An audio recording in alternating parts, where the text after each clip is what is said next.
Professor Zimbardo received his PhD in psychology from Yale University and has been a Stanford University professor since 1968. Now he is Professor Emeritus of Psychology at Stanford University and, among other activities, the President of Heroic Imagination Project. Maybe he'll tell us some words about it. Professor Zimbardo is a distinguished scholar, educator, researcher, and media personality.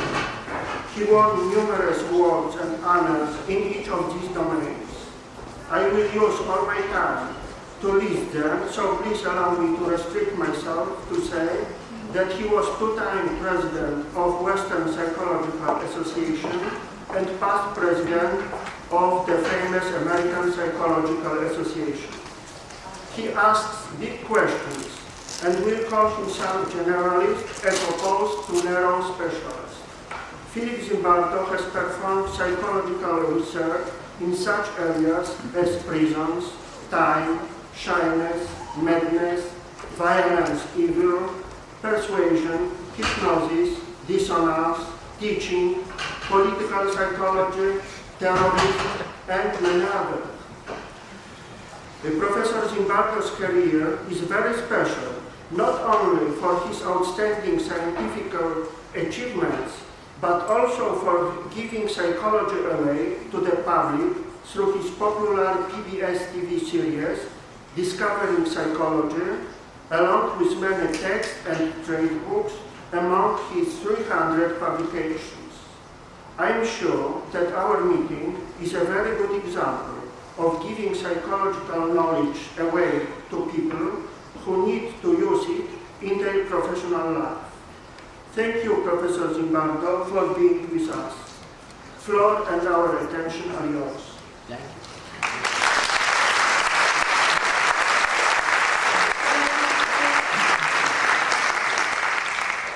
I love to be back in Warsaw. I have been here often, giving lectures at the university as well as the social psychology school. And I've given lectures in Krakow, and 2 years ago I gave a lecture actually in the museum in Auschwitz prison on evil. I'm especially excited to be here today because my publisher, PWN, who has published Psychology and Life and the Lucer Effect and the Time book I'm going to talk about, has just published an introductory psychology text called Key Concepts for the general Polish public. No publisher in any nation has ever taken a college book and is making it available for ordinary people, the general public. And there will be 5 short volumes. The first one is available online now, but it'll be available in the bookstore on Friday. And then every month or 2 there'll be a new volume. Each of these are three chapters from the big textbook that's very popular in America. So we're hoping, it's a big risk that they're taking, to try to make psychology exciting to the general Polish public. And so we're hoping it will work. What I want to talk about today is the secret power of time to influence life decisions of you as well as national destinies. And I want to begin by focusing on time. Right, start clock please. 30 seconds studio. Keep it quiet please, slow down. It's about time. End sequence, take 1. 15 seconds studio. 10, 9, 8, 7, 6, 5, 4, 3, 4.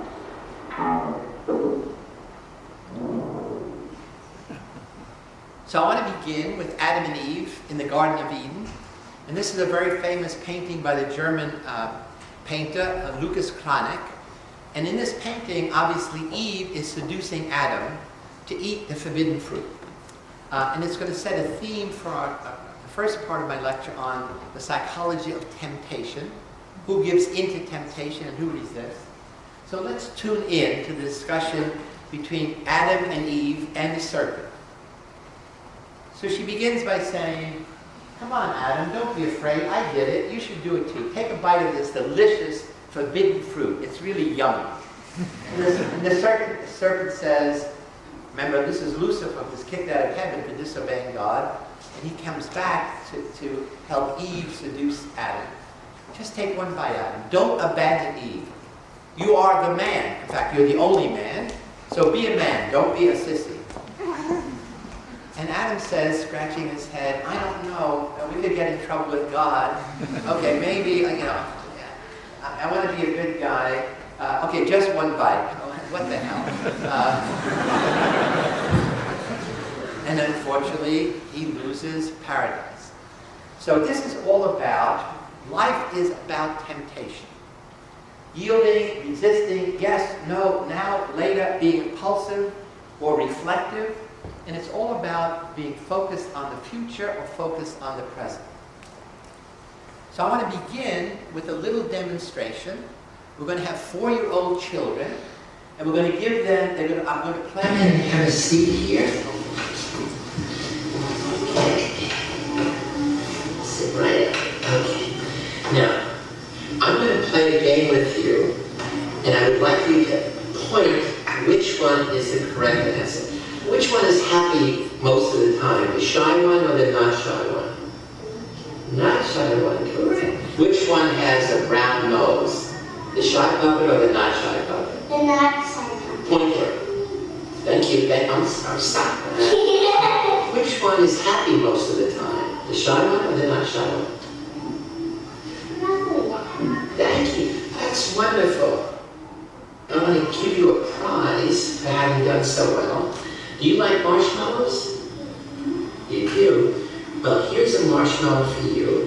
You can eat it now, but if you wait until I come back, you can have 2 of them. So you can eat this now, but I'm going to go outside for a minute. When I come back, you can have 2 marshmallows if you wait. Okay, I'll wait. Do you think you can wait? Okay, I'll be back in a minute. See?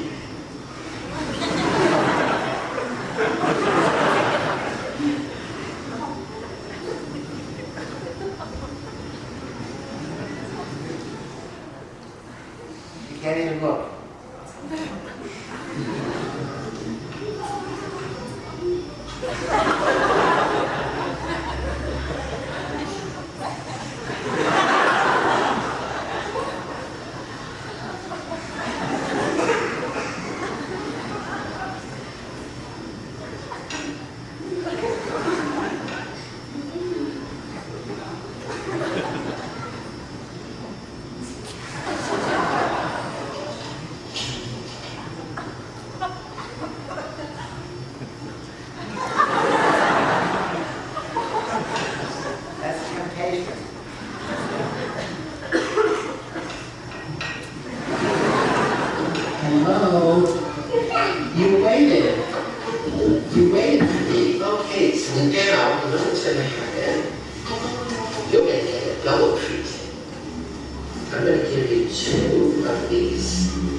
Well, some children waited, other children just ate it. You got it right. So I'm going to give you a prize. I'm going to give you a treat. The treat is a delicious marshmallow. But if you wait, I have to go check my car.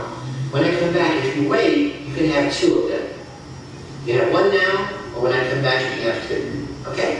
Okay.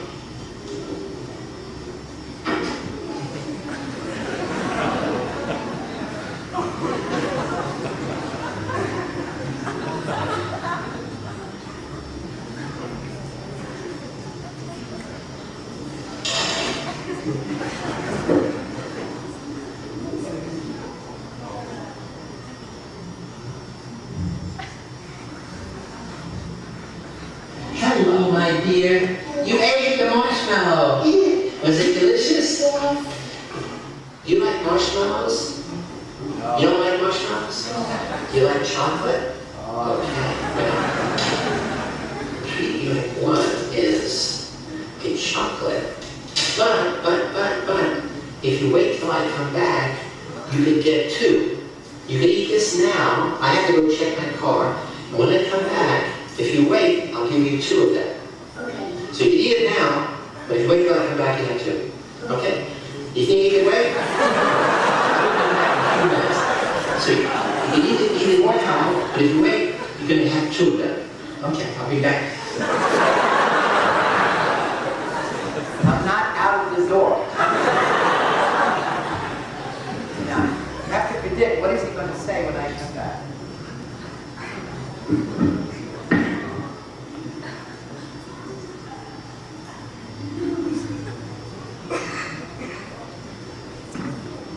Hello, I'm back. How are you?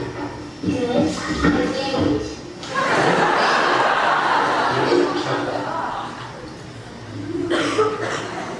He said, you said I could have 1 now. That's all he heard, so he took it. And if you wait, he didn't leave the room, you could have 2 more. So I had to give him 3. But he's going to be in trouble in life because he has not learned if-then relationships. He has not learned cost-benefit analysis. So what difference does it make at 4 years old if a child eats the marshmallow or not? It seems like a trivial, insignificant choice. The researcher, my colleague Walter Michel, went back 14 years later when the children were 18, going to college or finishing high school, interviewed all of them, and discovered that it has an enormous effect on their whole life. And now they're going back when these children are 30 years old, showing that children who delayed, children who did not give in to temptation, were better students, were better workers, got in less trouble in their whole life. So here's a little animation I prepared describing that. So and I'm going to say the kids who delay gratification are being pushed in the direction to be what I'm going to call future-oriented. The kids who give in to temptation are more present-oriented.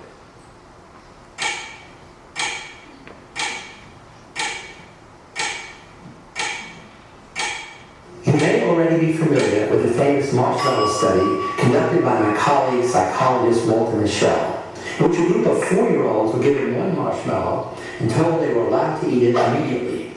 They were told that if they could wait to eat the marshmallow after being left alone with it for a while, then they would be given an extra marshmallow to eat. Most eat the marshmallow as soon as they are left alone with it, but some other children are able to resist temptation. Those children who ate the marshmallow right away are considered to be oriented toward the present, while those who resisted temptation have an orientation toward the future. When the children were interviewed years later as 18-year-olds, there were amazing differences between the children who were able to delay gratification and those children who couldn't resist the immediate temptation. Scored 250 points higher on the SAT, overreacts to frustration, works well under pressure, indecisive, self-reliant and confident, prone to jealousy and envy. The marshmallow experiment is a classic study of how a person's ability to delay gratification, even at the age of 4, can predict many significant future outcomes. But what does this have to do with you? A lot. In my new book, The Time Paradox, you'll learn how your own relationship to time plays a significant role in your personal happiness. Whether you're looking for a better understanding of the world at large, from religion to politics to business to national destinies, you want a deeper understanding of yourself. The Time Paradox teaches you how to recognize your own attitudes toward time and how your everyday decisions are influenced by your personal time orientation. And it will help you overcome the hidden mental biases that keep you too attached to the past, unhealthily obsessed with future goals, but too focused on immediate gratification. You can improve your personal success, happiness, and psychological health. The Time Paradox will show you how. It's only a matter of time, making time work for you.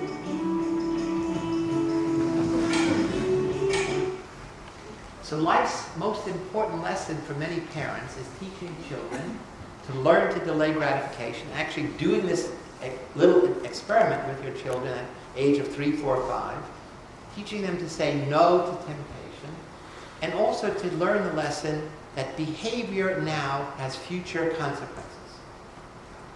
So time perspective is one aspect of the psychological study of time. There's other research on time duration, on sense of time pressure, but time perspective is how each of us divides the flow of our personal experience into time zones or categories. And the big ones are obviously past, present, and future. But that's only where we start, because each of those can be subdivided into two subsequent categories. The problem is we do this automatically and non-consciously, and we're doing it since the time we're children. These frames vary between individuals, between cultures, and between nations, but they become biased. Bias means we overuse some of them and we underuse other ones, and we're unaware that we carry around this bias. So here's the conceptual model. I have to make a decision on which I'm going to take an action. So the decision is, should I have one more vodka before driving home? The decision is, should I have safe sex or no sex? Should I eat a little extra sugar even though I know I'm diabetic, but it looks so tasty?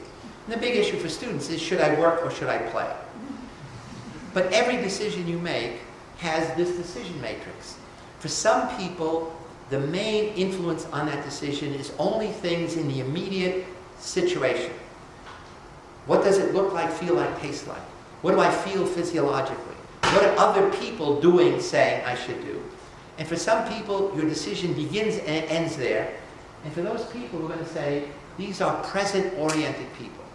For other people who are similar in many other ways, in the same decision situation, they ignore everything in the present, and they focus on the past. When have I been in this situation before? What did I do? Did it work? I'll do it again. Did I not work? I won't do it.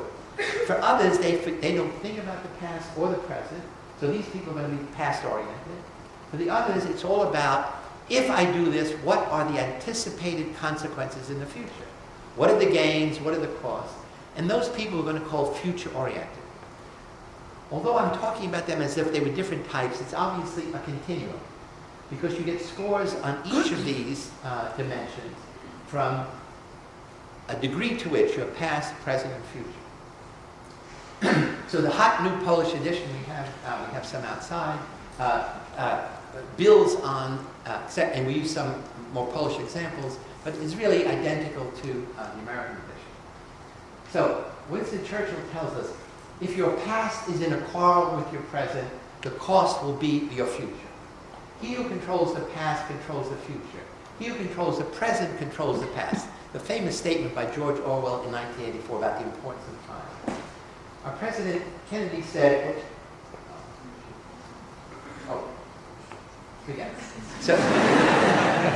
So the three main categories of past, present, future are decomposed, so that for some people, when they focus on the past, they only focus on the negatives: regret, failure, abuse, rejection. For others, when they focus on the past, it's only the good times: good family times, happy birthdays, surprises, your success. The people who focus on the present, for some, it's all about hedonism, seeking pleasure, avoiding pain. We all are born as present hedonistic little beasts. At the breast or the bottle, we seek pleasure, we avoid pain. The main purpose of most education is to take children who are present-oriented beasts and make them future-oriented or past-oriented. Another way to be present-oriented is to be fatalistic. It doesn't pay to plan because nothing ever works out. The system always crushes you. So this is all part of a Muslim tradition, but it's also the view of many poor people. And I'll say later, many people who grew up under communism developed that present fatalism. Future orientation, which is what probably most people in this room are high on, is a focus on the future of hope, of gain, of setting goals, of achieving goals, of making to-do lists. There are other people who are future-oriented, but for them, life begins after the death of the mortal body. So in many religions, you live your life so that when you die, you go to heaven and not to hell. So there are these 6 different dimensions, and these dimensions are influenced by many things: geography, culture, religion, social class, educational value, if you grow up in a political, economic, stable environment or unstable. And of course, the role models, your friends, your family. And I'll give some examples of these in a minute. There's a wonderful book you should read called A Geography of Time by a friend of mine, Robert Levine. And what he does, he talks about traveling around the world to different cultures, understanding how almost every culture treats time in a very, very different way. So he gives many examples. So if you go to Venice, California, near Los Angeles, people live in a present hedonistic mode. They love their bodies, they exercise, they're showing off their bodies, they're dancing, they're playing, they're singing songs, taking drugs, etc., etc. On the other hand, children in Japan, until recently, were trained by their parents to sacrifice, play, to work. They would go to school, private school after school all day Saturday, called Juku school, to prepare them to go to college, to prepare them to get good jobs. Now the younger generation in Japan is rejecting them. So the article says Japanese teens pick nightlife over class. They shun future plans for non-stop fun. They want to shop. It's a new MTV generation. It's really like the hippies in America in the 60s. Only then, in America, you could move out of your home, go some other place. In Japan, you can't move out because there's no other place to go. And you're living in a very tight family structure. In Italy, where my family comes from in Sicily, there is a political movement to divide Italy in half, into northern Italy and southern Italy. It's called the League. And what they say, the people in the north say, people in the south are lazy, they're like children. They don't like to work. They like to have 3-hour dinners. They have babies, and we have to pay the taxes. And the people in the south say people in the north are not Italian, they're German, they're Austrian. They have these funny names. They eat yogurt. They have lunch in a paper bag. They're not really Italians. But in a recent election, they got 14% of the vote, the national vote, to divide Italy in half. And so here's a picture about Sicilian lives. So here's a grandmother who's going to spend maybe days making the sauce for the pasta that people are going to eat in an hour on Sunday.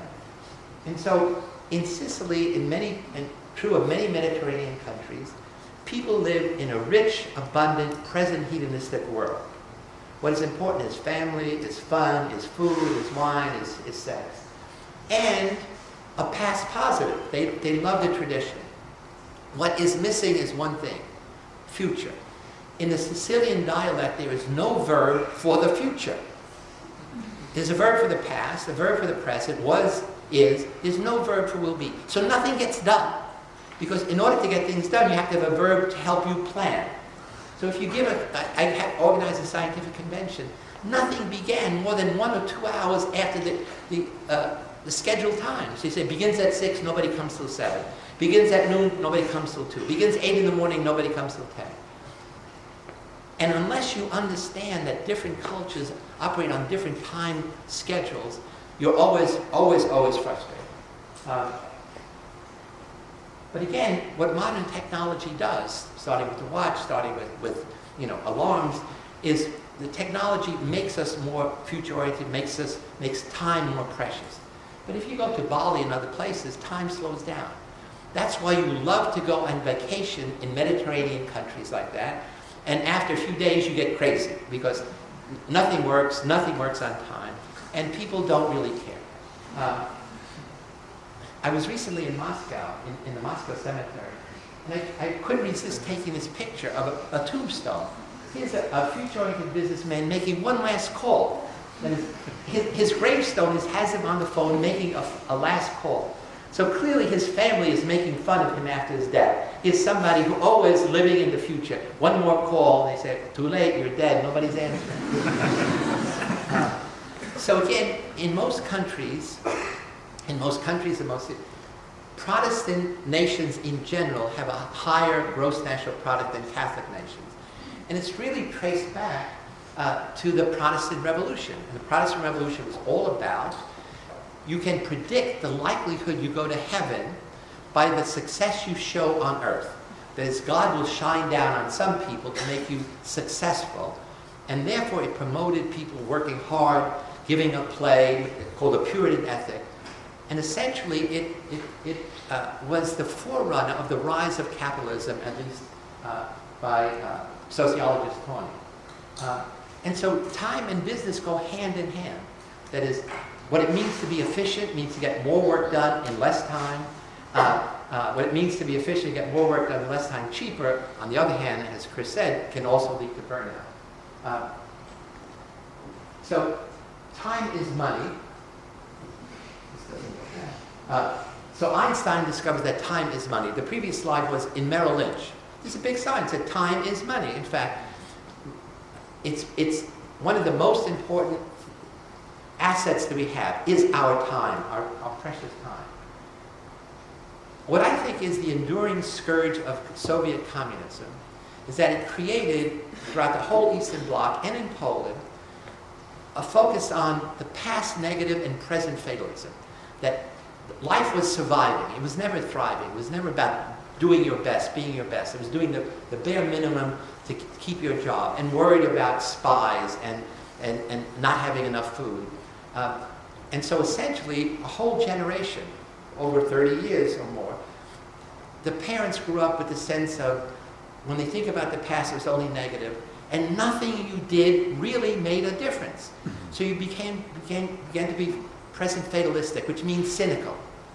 And now what's happening in Poland, throughout Eastern Europe, is the younger generation is future-oriented. We can change. It's like Obama, we can change. There's hope. And essentially the parents are saying, yeah, but it always goes back, because their whole experience was it always went back to the bad time, the bad old days, not the good old days. So we have a scale, and if you go online, timeparadox.com, you can take the scale, or you can, it's in the book. And what I want to show you now is, when we were developing the scale, we gave it to many, many, many different groups. It took many years to develop. And we kept refining it, changing the questions. And now it's 56 items, but we also have a 15-item version that people use in business where they have a more limited time. And then what we do is we give a sample of 200 college students our scale plus 12 other scales, 12 other measures. And we correlate. We look at, when people are high on the future, what other psychological dimension does it relate to? When people are high on present hedonism, what does it relate to? What I want to show you very quickly is a set of what's known as correlation coefficients. These are numbers that go from +1 to -1. A correlation of 0 means there's no relationship. A positive correlation, the bigger it gets, it says the more you are on one dimension, like future orientation, the more you are on the other. If it's a negative correlation, it's the opposite. The more you are on this dimension, the less you are on this dimension. In all of personality psychology, in general, correlations between personality tests are about 0.3 or 0.4. And what is amazing here is how robust and huge these correlations are. So if you are future-oriented, the correlation of being conscientious is 0.7. That's enormous. You prefer consistency, you have ego control, you have a lot of energy and a lot of impulse control. What is negative, you don't seek sensation, you're not aggressive, and you're not depressed. So this is, in a sense, a very positive sense of people who are future-oriented. The reason I put a star next to conscientiousness is, so the reason future-oriented are successful is they resist temptation when there's work to be done. Those are those little 4-year-olds that are resistant. The reason I star conscientiousness is, new research shows, of 9,000 people, in 20 studies from 6 different nations, the more conscientious you are, the longer you live. It's the only psychological variable that predicts mortality. In general, for every age group, you live at least 2 years longer the more conscientious you are. Why? We know, because if you're future-oriented, you practice many more positive health behaviors. You get medical checkups, dental checkups, you eat health foods, and you don't smoke, you wear seat belts, you exercise, and other things. I'll show you that in a minute. You don't take risks. If you're somebody who focuses on the good things in the past, you're happy, moderate self-esteem, moderate friendliness, you have some energy, you're not anxious, you're not depressed, and you're not aggressive. So this is a kind of jovial, friendly kind of person, but again, a positive thing. Now these are all functioning college students in the College of San Mateo, average age in the early 20s. This is the third student in a row. This student is high on present hedonism. They seek novelty, 0.7. They seek sensations. They have a lot of energy, but they're also aggressive, but they're very creative. So every business needs one of these people. They always think outside of the box because they live outside of the box. But look at the negatives. They can't control the ego. They don't care about consistency. They can't control the impulses. They're not conscientious, and they're minus on emotional stability. So this is a very volatile kind of person. But these are the people you want to have to your party. They are fun people. And so these are the people I do things impulsively, making decisions on the spur of the moment. And again, in the extreme, this is the sex, drugs, rock and roll generation. All addictions are addictions of present hedonism. Now we go to the two negatives. If you are a present fatalistic person, you're a college student. This is different if you're a poor person living in a ghetto. But now you're a functioning college student. You're high on aggression, high on anxiety, and high on depression. That trio is a danger sign. In addition, you have a negative relationship, a concern for future consequences. You don't care about the consequences of your behavior. Low self-esteem, low ego control, low conscientiousness, low energy, low emotional stability, low happiness. That's a very sad profile for a functioning college student. Equally bad is if you pass negative, it correlates 75 with anxiety, 70 with depression, 60 with aggression. That is a true danger sign. So that any person in student health should say these are students who need counseling to prevent serious problems. And again, but they also have low self-esteem, low emotional stability, low impulse control, they're not happy, not energy. Those two, present fatalistic and past negative, together predict very sad, negative things about those people. And so I see them at risk. And again, using the test, we really want to have counselors should be aware of this, because in America, these are the kids who become high school shooters. These are the people who are going to be ripe for being recruited to be terrorists. The other kind of present orientation is really one we don't measure, but we hope to. It's really we call the Zen holistic present. People live in the now, not fatalistic, not hedonistic, but just through a Zen practice of meditation, you bring the past and present past and future into the present. So in Sanskrit it says, yesterday is already a dream, and tomorrow is only a vision. But today, well lived, makes every yesterday a dream of happiness, and every tomorrow a vision of hope. So again, it's a different way of thinking about the present. So I just quickly want to run through some research. What I just presented is I give you a test and I give you many other tests. Now what we do is we look at differences on test scores between future-oriented and past-oriented, or present-oriented, and then we look at behavior. So in my class, I have a big class. We give out a scale, and we give out, at the end of the year, they get objective grades on a multiple-choice test. The highest grades go to the future-oriented students. The next is hedonistic, and again, the lowest is present fatalistic. And at the end of the term, they say, it doesn't pay to study because I always get bad grades. But the point is, they don't study, and that's one of the reasons they get the bad grades. Does it make a difference if you're future-oriented, present-oriented, if you're a smart Stanford student, and how you solve a maze? So we're going to have them solve several mazes, men and women. Half are going to be present-oriented, half are going to be future-oriented. And they're going to solve a maze like this. You start here, you have to end up here. Or mazes like this, you start here and you have to get here. We say begin. If you're present-oriented, you begin. You move the pen, you start here, you go here, you get front.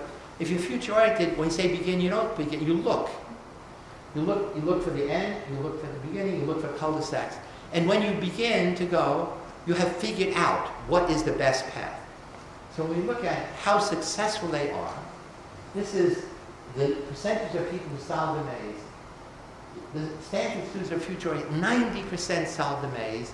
Stanford students who are present-oriented, only 60%. That's a huge difference of 30% of people who failed, bright students who failed to solve the maze. And it's really a kind of orientation to life. Whether you plan your life ahead or you impulsively go when somebody says go. Okay, let's skip this. Now, who smokes takes risks. We tested 1,272 college students from Stanford and Cornell. Cornell is an equally good school on the East Coast of America. And what we're going to do is we're going to look at alcohol use measured by standard scales and risky driving, taking risk driving a car.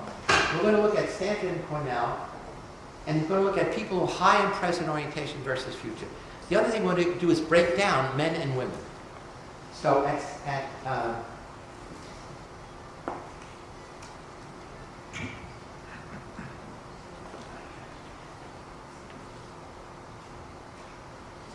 so among the men, if you're present-oriented, you are significantly more likely to use alcohol and to take risk driving.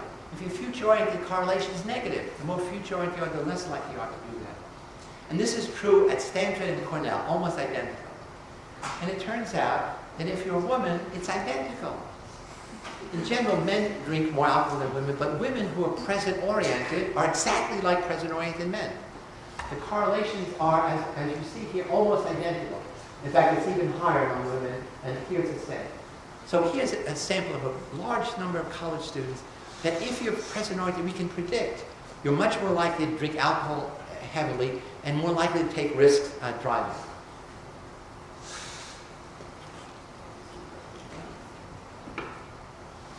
We also looked at heroin addicts who were hospitalized, and we compared them to other hospitalized people who are not heroin addicts. And the data are dramatic. They're much more likely to be present hedonistic, much more likely to be present fatalistic, much less likely to be future-oriented, and no difference on the present. And those differences are highly significant. It would only happen one time in 100 by chance. Who takes risks? Now we look at high school kids. So here is the correlation with present orientation in the future. Taking risk driving, driving while drunk, racing car, wearing seatbelts. The correlations of these three are all positive. Wearing seatbelts, they're less likely to wear seatbelts. The correlation with the future is exactly the opposite. We look at other high school students about sex, drugs, rock and roll.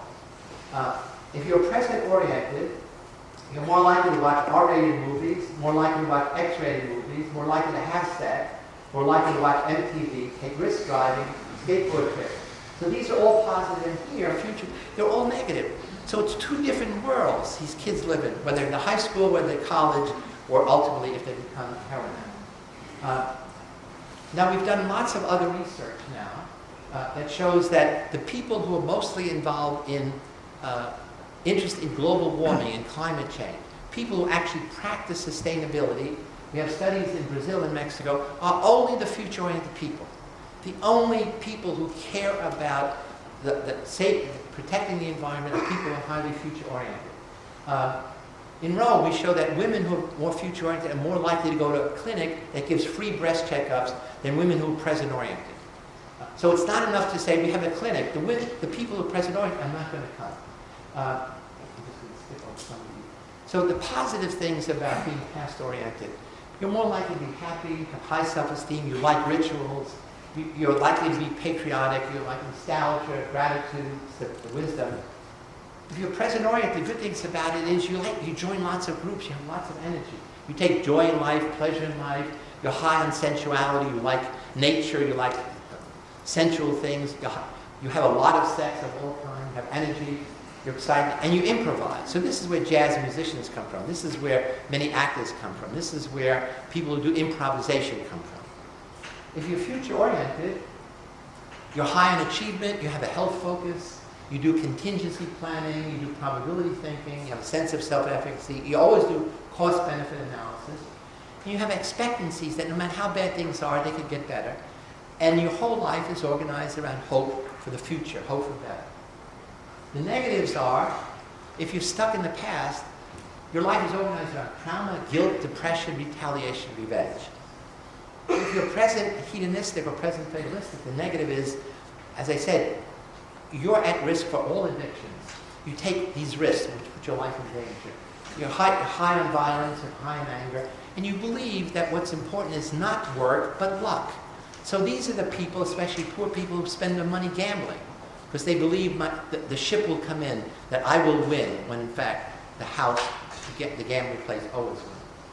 What's bad about being a future-oriented person like us? We worry too much. We're too anxious. We work too hard. We make sacrifices. We give up friends and family and fun. In the extreme, competition leads to social isolation.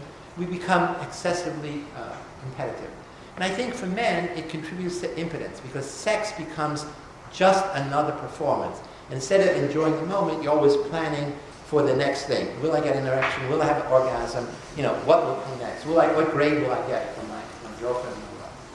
So the optimal mix we have found is a positive past gives you roots to be grounded, to connect to your family and your tradition. What you get from the future is wings to sort of new destinations, new challenges. But the present is where the energy is. It gives you the energy to explore new people, new places. And so what we found is a high level of past positive is always good. A moderately high level of future, because moderately high means you don't become a workaholic.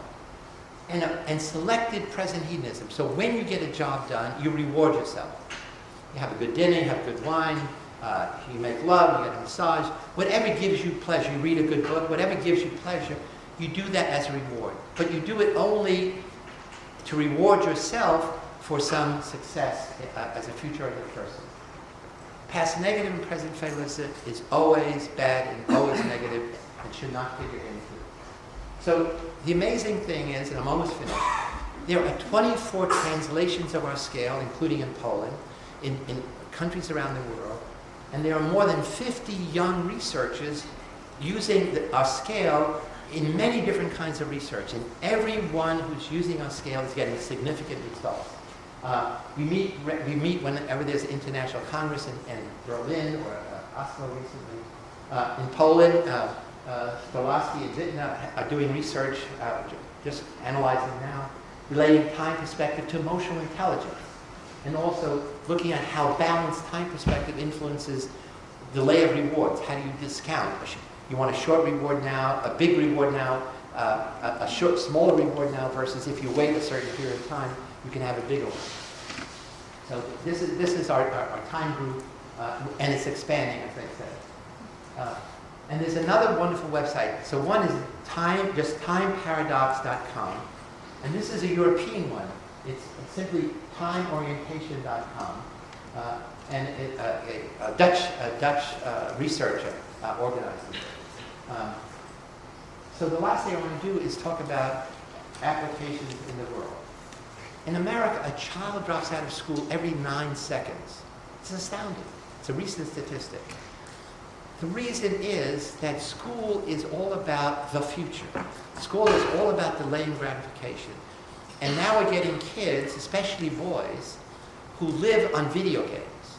The average male American student, by the time he's 21, has spent 10,000 hours playing video games alone in social isolation. So it's also going to be a big problem for shyness. But what it means is school is boring. Boring. When you play a video game, you're in charge of the world. You make things happen every second. And it means your brain is being rewired digitally. When I'm that student, I sit in the classroom, nothing happens. Someone talks at me. So school is old-fashioned analog when their brain is now digital. And what happens is they get bored. but we don't say they get bored, we say they have attention deficit disorder. We give them a psychiatric term, and therefore we say, we must drug you, we must put you on Ritalin. So in America we have a nation of young people, now it's almost down to 6 years old, mostly boys, who we are drugging so that they will sit in class and be bored, rather than saying, maybe we have to change our curriculum to fit the new brains of kids growing up in a totally different technological world. And again, all addictions are addictions of present orientation. So how do you change? All of the public information messages tell you about the long-term negative consequences of addiction. It works for future-oriented people, but they're not the problem. The problem is present-oriented, present hedonistic, present fatalistic kids. And a message about negative future consequences falls on deaf ears. So we have to rethink the way we organize our public health messages, how we organize our programs to prevent addictions of all kinds. The recent disaster throughout the world was really about men who are usually future-oriented, who made prudent decisions. Suddenly, greed made them like those little kids with the marshmallows. That is, suddenly they realized they can make a huge yield, 20% or more, by being willing to take mortgages that had high risk. So each company, each nation got involved, and it was this worldwide greed that made people who usually don't take extreme risks willing to take exorbitant risks, namely to give mortgages to people who were not working. If you're not working, you cannot repay the mortgage. But now what they would do is they would bundle these. They'd have some good mortgages, some bad mortgages, and one bank would sell it to another bank, and that bank would sell it to another bank, and these banks in this country would sell it to the other place, and Iceland would sell it, to Ireland. And so suddenly, at some point, it all collapsed because the high risk dominated the high interest. Again, as I said, sustainability and conservation. How do we change? How do we get people who are in a nation, present-oriented or past-oriented, to be concerned that the future of our planet is in peril?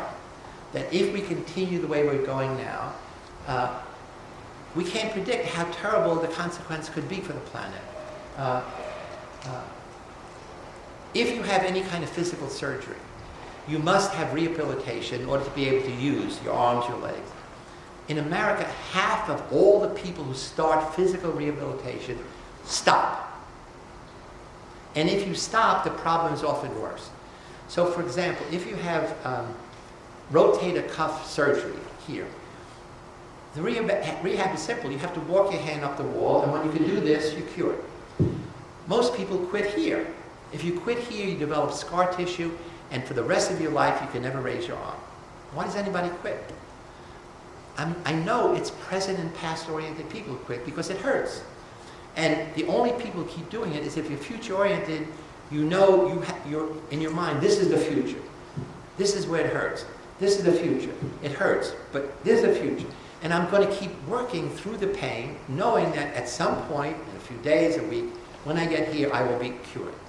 And so now what it means is if we know that when you go to rehab, they should give our scale. And if you're present hedonistic, present fatalistic, or past-oriented, you're going to need a buddy system. You're going to need a wife, a husband, your kids, alerts on your mobile phone that force you to do this. Because if you don't, it's going to be you're going to be crippled for life. And the last thing is, post-traumatic stress disorder can't be cured. It's extreme traumatic reaction to the stress, typically of war, but it's also of rape, of all kinds of abuse, but being in a disaster. What you do is you simply give drugs to keep it from getting worse, or some therapy. A young researcher, not a clinical psychologist in Hawaii, heard my lecture, read the book, and said, I think we could use this to cure PTSD. So essentially what he's doing is, he says, people have post-traumatic stress disorder. They are high on past negative, low on past positive, high or low on present hedonism, high on present fatalism, and they have no sense of the future. And so essentially what we do is to say, we respect the fact that you have suffered, that you have caused other people to suffer, that you have killed or seen killing. We respect that. And that's why you have your high and past negative. And also, nothing that has been done has helped you. So it is reasonable your high and present fatalism. And you can choose at this point to keep one foot stuck in the mud of the past negative and one foot stuck in the mud of present fatalism. And if you do, you will never be cured. But you have a choice now. You can take the foot out of the past negative mud and put it on the solid soil of the future. The future is change, possibility, variation. And take the foot out of present fatalism and put it on the solid soil of past positive and selected present hedonism. We say, think about it, talk about it. And in a very short time, we are getting dramatic effects. Also, once they begin to change, we have them bring in a buddy, because then we use the social system to get each one to help the other one. So we've treated 27 veterans, average age 63, but some into 80. And we are producing effects in 8 visits. These are people who have been in many, many sessions before. And veterans from all the wars. Right now in America, in general, the PTSD percentage of veterans was about 15%. Now it's going to 20-25% after the Iraq War. 89% of the people treated in only 8 sessions show significantly less depression, 70% show significantly less anxiety, and slightly more than half show fewer PTSD symptoms. This is dramatic. So what we want to do now is have a clinical trial where we have more than 100 veterans randomly assigned to time therapy versus some other therapy with different kinds of therapists to see, can we produce the effect? What's important about it is the therapy now doesn't need psychiatrists. It doesn't need PhD psychologists. Almost anyone can do it, and it's cheap, and it's fast, and it's efficient. At work, time is the most important thing in the world. At home, it's the most precious. So this is the reason why I'm fascinated by time. The more we understand it, the more exciting it is. I have my colleague here from Louvain, who's been studying this for a long time. It's been a tradition in Europe, not Kurt Lewin, but Joseph Nutan at Louvain was one of the first to study. What we've done is we now have a scale that anyone can use, which produces reliable, valid, replicable results in, as I said, in every country that's been used. So we now have a new metric, a new standard that people can use, not only for research, but again, in interventions of various kinds. So essentially, I think many of life's puzzles can be solved by reframing it as problems in time perspective. Lots of conflict within families or between nations are really conflicts about time. And once you begin to understand that we are dealing in different time zones, and now I begin to understand your time zone better, and you begin to understand mine, I think lots of social and psychological conflicts can be resolved. It's a simple idea. I mean, it's the most obvious idea. Once you say, yeah, it's obvious, but the consequences in the research we've done, and I've only presented a small part of it, can really be profound. So I thank you so much. I hope the science will work.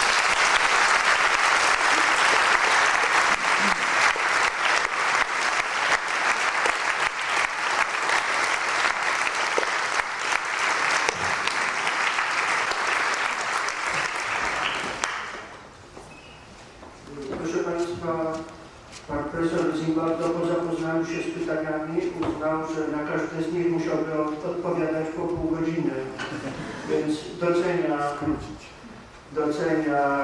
bystrość pytających. Sądzi, że dobrze będzie, jeżeli przeczytają dokładnie jego książkę i że jest skłonny wrócić do tematu za rok. Proszę pamiętać również, że on jest bardzo zmęczony. Już o 6 rano zaczynam dzisiaj aktywność wizytami w radiu i telewizji. Także myślę, że jeżeli chcecie Państwo, żeby on jeszcze podpisał trochę Waszych książek, to już damy mu spokój dzisiaj.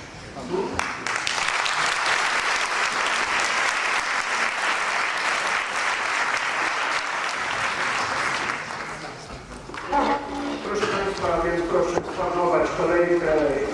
Autorzy podpisują.